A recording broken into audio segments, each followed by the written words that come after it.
Hoje nós vamos falar sobre o despertar da consciência. Todos estão familiarizados com esse contexto que nós estamos pregando aqui na igreja sobre a família de Jacó.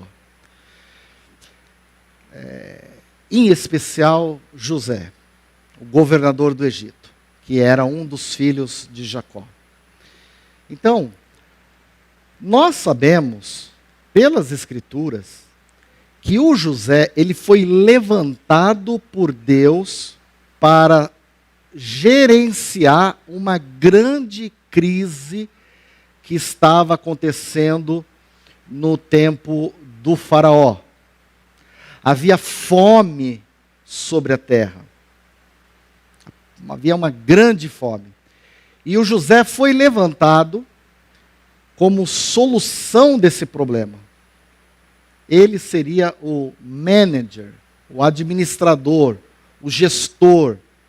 E não só para resolver esse problema do mundo, da fome, como também para sanar os problemas familiares.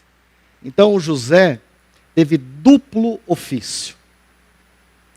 Ele foi levantado por Deus para resolver um problema do mundo, que era fome, e foi levantado por Deus para resolver um problema familiar, que envolvia a família de Jacó.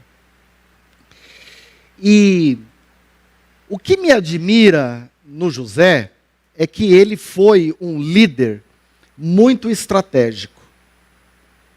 Eu acho que o José foi o maior estrategista do Antigo Testamento.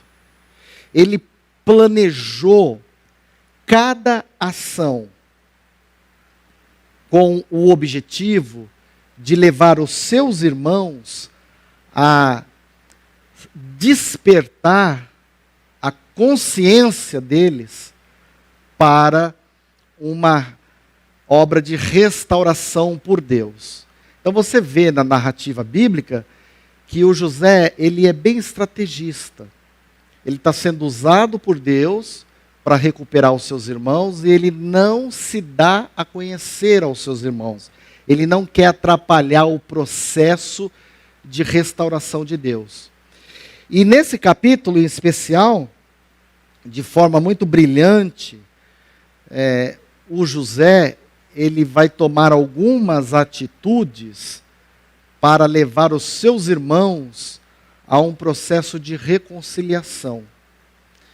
Então, nós vamos ver aqui hoje quais são os caminhos, quais são as atitudes, quais são as estratégias, quais são os modus operandos que o José usa para conduzir os seus irmãos a uma obra de restauração. E o primeiro deles, aí no versículo de número 1, veja o plano estratégico de José. A Bíblia diz que o José dá uma ordem ao mordomo da sua casa. Ele diz assim, olha, você encha os mantimentos, os sacos que esses homens trouxeram, quanto puder levar. E põe o dinheiro de cada um na boca do saco do mantimento. E ele dá uma segunda ordem. O meu copo de prata você coloca na boca do mantimento do mais novo, do Benjamim. E assim fez o mordomo, conforme José dissera. E de manhã, já sendo claro, despediram os homens, eles e os seus jumentos. Então imagina aqui a cena. Na noite anterior a esse episódio, o José convida os seus irmãos para um banquete. Então, aquele banquete generoso, farto, eles comeram, beberam, se alegraram, Estava tudo indo muito bem. Nesse banquete, todos os irmãos estavam presentes. Inclusive o Simeão, que havia sido libertado da prisão. Então foi uma noite gloriosa. Você ser recepcionado pelo segundo maior autoridade do Egito, o governador do maior império do mundo, ser convidado para ir à casa dele e participar de um banquete, foi uma coisa maravilhosa. Tudo estava dando certo. E aí amanheceu o dia, e eles então agora têm o Simeão, têm os alimentos, têm o dinheiro, têm o Benjamim, e agora eles podem voltar para casa com a missão cumprida. É digno de nota nesse texto que, pela segunda vez, José pede para que o mordomo coloque o dinheiro deles junto com o saco de alimento que eles estavam carregando. E o texto dá mais uma informação. Aí vem a pegadinha. Que o José também manda o mordomo pegar o seu copo de prata, que era o copo que ele usava para fazer as adivinhações, as suas profecias, né? Era o copo que ele usava para adivinhar os sonhos do faraó. Era um utensílio muito valioso, simbólico. Então ele pede para que o mordomo pegue esse utensílio e coloque junto com a mercadoria no saco de quem? Do menino mais novo. O que José está querendo com isso? Ele havia feito um banquete. Eles estavam agora sendo liberados para voltar para Canaã, com sacos e mais sacos de cereais, com o dinheiro que não aceitou. Mas qual é o plano, qual é o objetivo? Por que o José coloca no saco do caçula, do Benjamim, esse copo de prata? E aí olha que interessante, no verso de número 4. Ao saírem da cidade,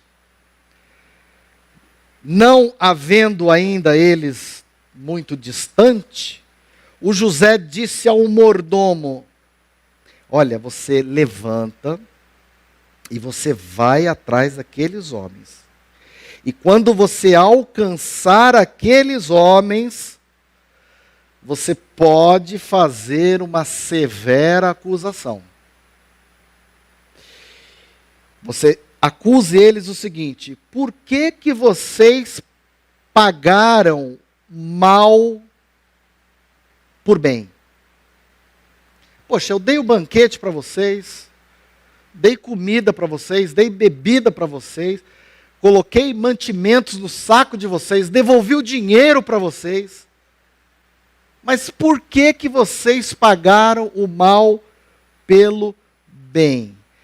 E o José ainda, diga ao mordomo qual é o crime que eles cometeram.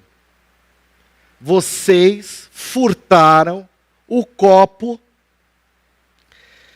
que o meu senhor usa para beber e para fazer as suas adivinhações. Olha, nisso vocês procederam mal.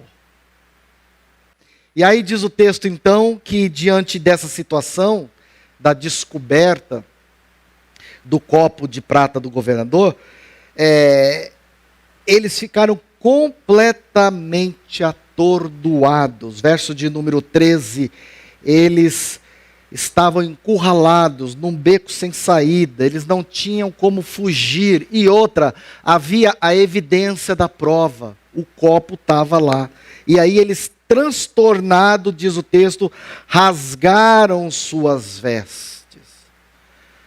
No Antigo Testamento, quando alguém rasgava suas vestes, era um sinal de vergonha.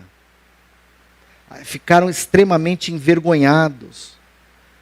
Não disseram uma única palavra.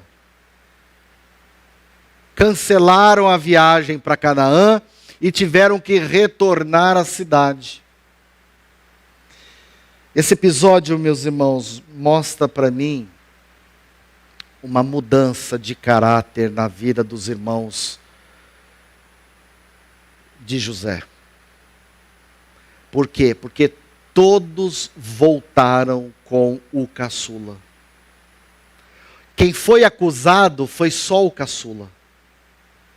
Os outros foram tidos como inculpados. Mas os irmãos de José falaram, não, prender um vai ter que prender todos. Se tiver que voltar um, volta todos. Então aqui a gente já vê uma mudança de mentalidade. Por quê? Porque há 22 anos atrás, não era assim que eles agiram. Eles deixaram para trás o José e foram embora. Agora, eles não vão deixar o Benjamim para trás. Eles vão ficar. Então, quando Deus está trabalhando nas nossas vidas, para o nosso bem, a gente vai melhorando, né, irmãos? O crente não é um produto acabado. Nós estamos em construção. Aliás, nós sempre estaremos em construção, sempre estaremos em reforma. Não tem ninguém aqui que fala assim, não, eu já estou acabadinho, estou pronto. Deus não precisa fazer mais nenhuma reforma na minha vida. Não, nós precisamos de reforma. Deus vai moldando, vai mudando, vai trabalhando, vai preparando as coisas, vai quebrantando o nosso coração. E aqui a gente já vê que os irmãos de José já estão evoluindo, já estão assim, deixando aquele mau caratismo para trás, né, com um caráter melhor. Isso é uma coisa interessante. No verso de número 14, então se levantou Judá com os seus irmãos e retornaram, né, à cidade, à casa de José. E aí, o texto diz que ele se prostrou em terra diante e disse-lhes José, que é isso que vocês fizeram? Por que que vocês furtaram o meu copo? Acaso vocês não sabiam que eu sou um homem capaz de adivinhar?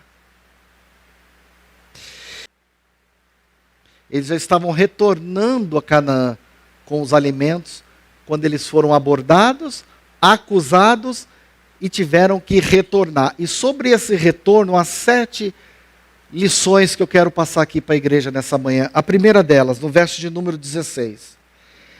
O Judá assume a liderança dos irmãos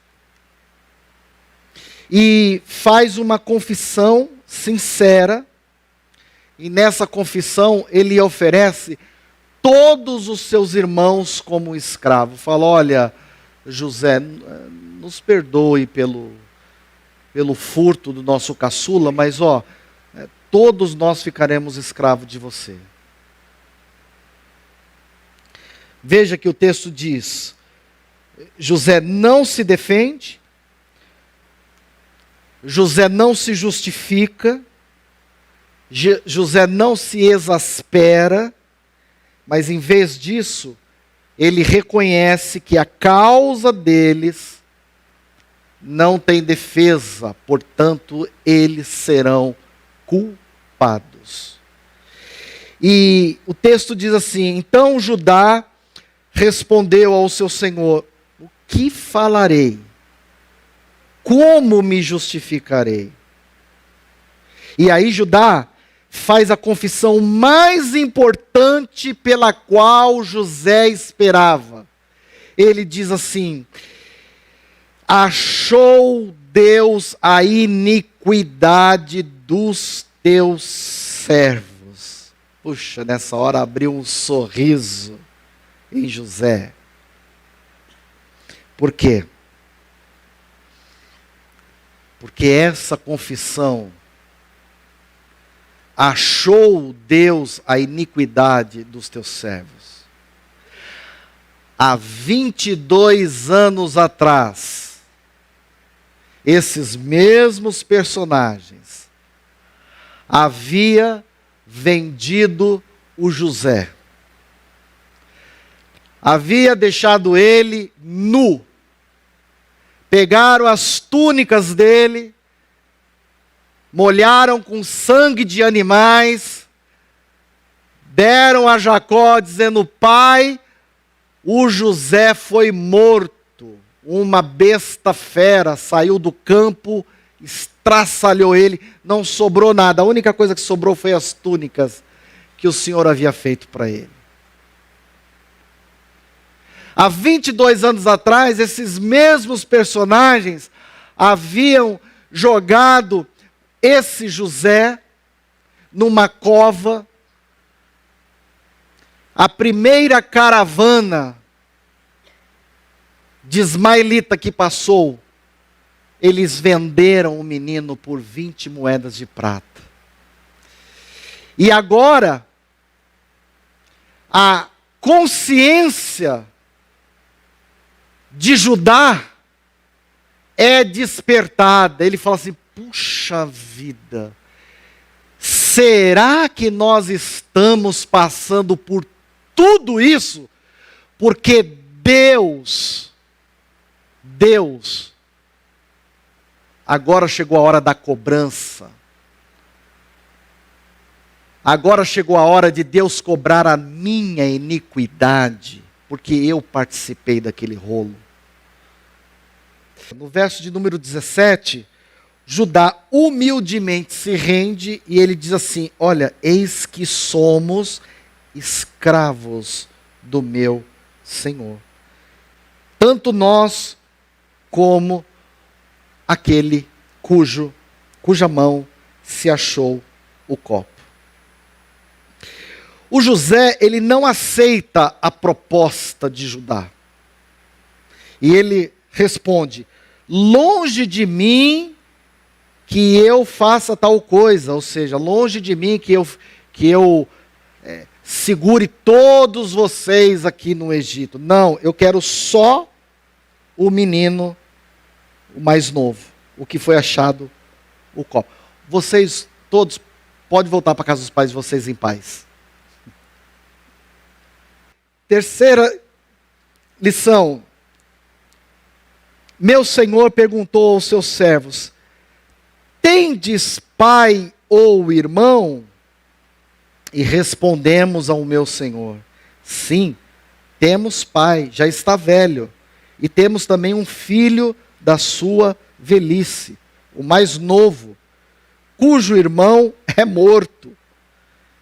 Olha aqui, né? Está falando dele. E só ele ficou de sua mãe, e seu pai o ama. Então disseste a teus servos: trazei-me para que ponha os olhos sobre ele. Respondendo ao meu senhor: o moço não pode deixar o pai. Se deixar o pai, este morrerá. Então disseste a teus servos: se o vosso irmão mais novo não descer convosco, nunca mais me vereis o rosto. Judá acentua novamente que ele tem um pai, que esse pai é velho, e ele lembra o governador que esse pai já perdeu um filho e estava na iminência de morrer porque ele não suportaria a ausência do filho mais novo. Então, é uma situação muito complicada.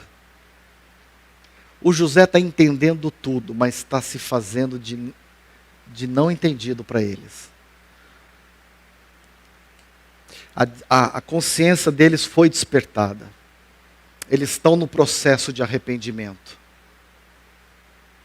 Os irmãos de José, todos vão se converter. Porque Deus restaurou todos eles. E eles se tornam os patriarcas da nação judaica.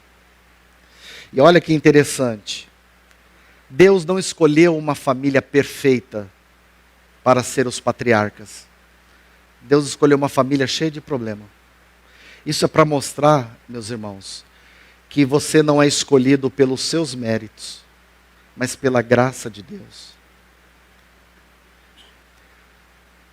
Sua família não é perfeita, assim como a família de José, a família de Jacó não foi, mas ainda assim, Deus nutre um amor pela nossa família.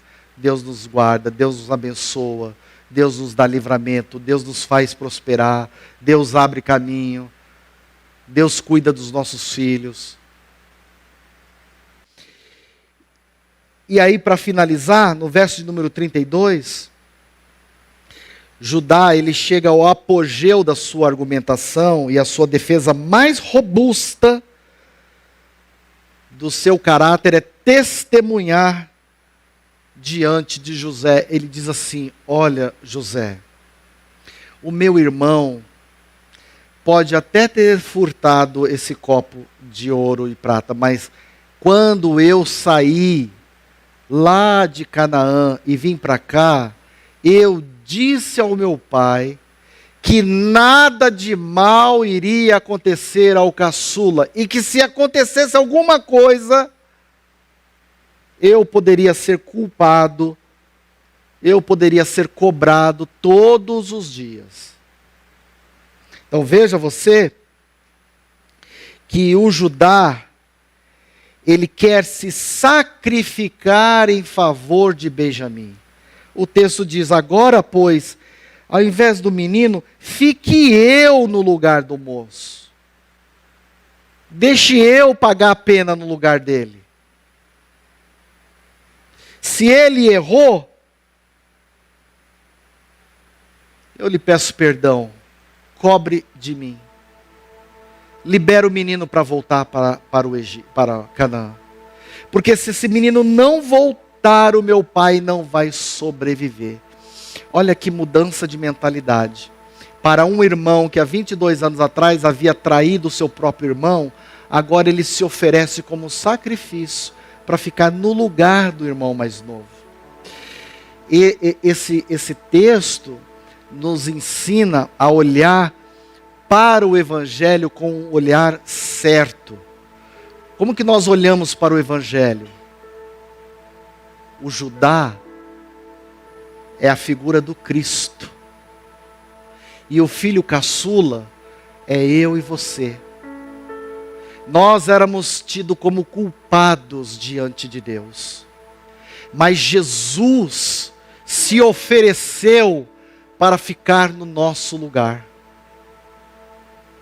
Nós também fomos achados culpados diante de Deus. Porém, Jesus pagou a nossa dívida. O Calvário, Jesus foi substitutivo. Ele nos substituiu naquela cruz. Aquela cruz era para mim e para você, pecador. Mas Jesus foi aquela cruz em nosso lugar, do mesmo jeito que Judá está se oferecendo para ficar no lugar do irmão.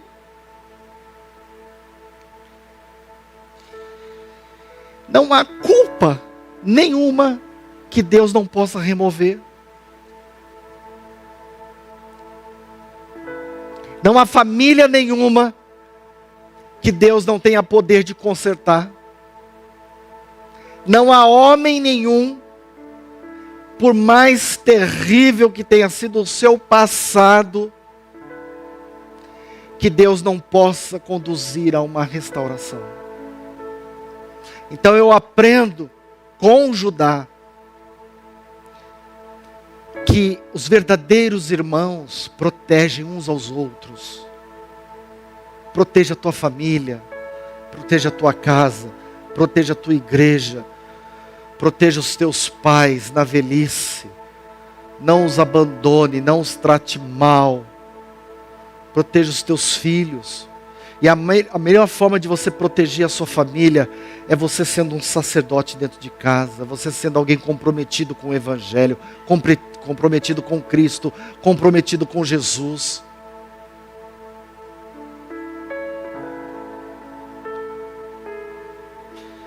A melhor forma, ontem eu estava numa visita com a minha esposa e eu perguntei a uma das primas da Adriana, eu disse: cadê a sua filha? Eu queria ver. A sua filha, cadê a sua filha? Ah, não, ela não está aqui. Eu falei: e ela está indo na igreja?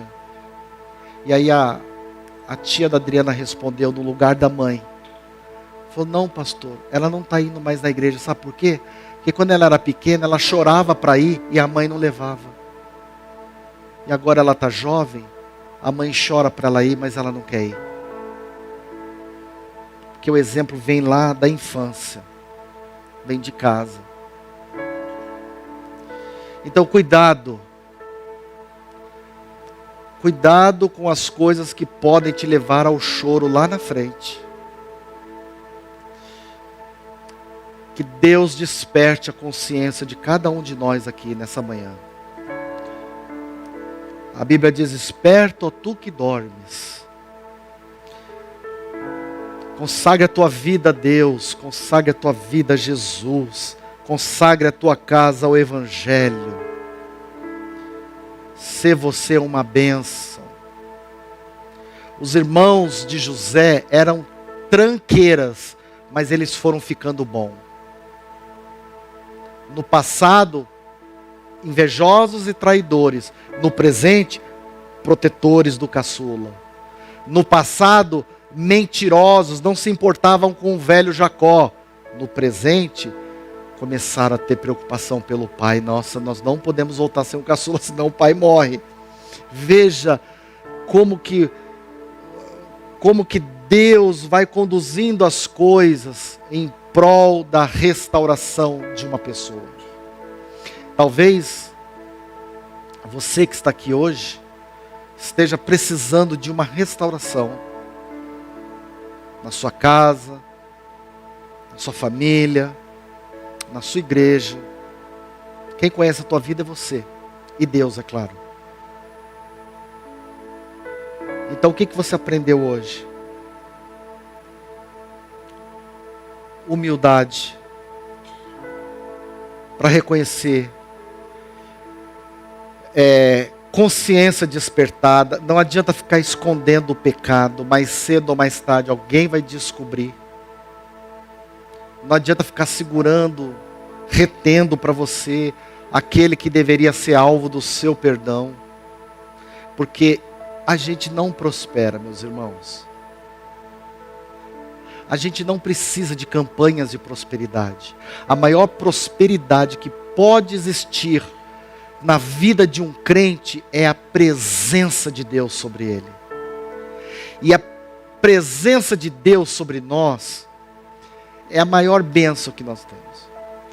Tem pessoas que moram em casas muito boas, 5 cômodos, 6 suítes, sala enorme, os melhores carros na garagem, mas vivem numa solidão. Não tem amigos, não tem família, vivem tristes, vivem esperando a noite chegar para dormir. Não tem ninguém para compartilhar a sua riqueza. Tem gente que vive assim. Então, essa é a maior lição que eu aprendo com isso, de que eu preciso andar com Deus. Então, nós, como família de Deus, que nós possamos aprender, assim como Judá, de que nós estamos aqui para proteger uns aos outros.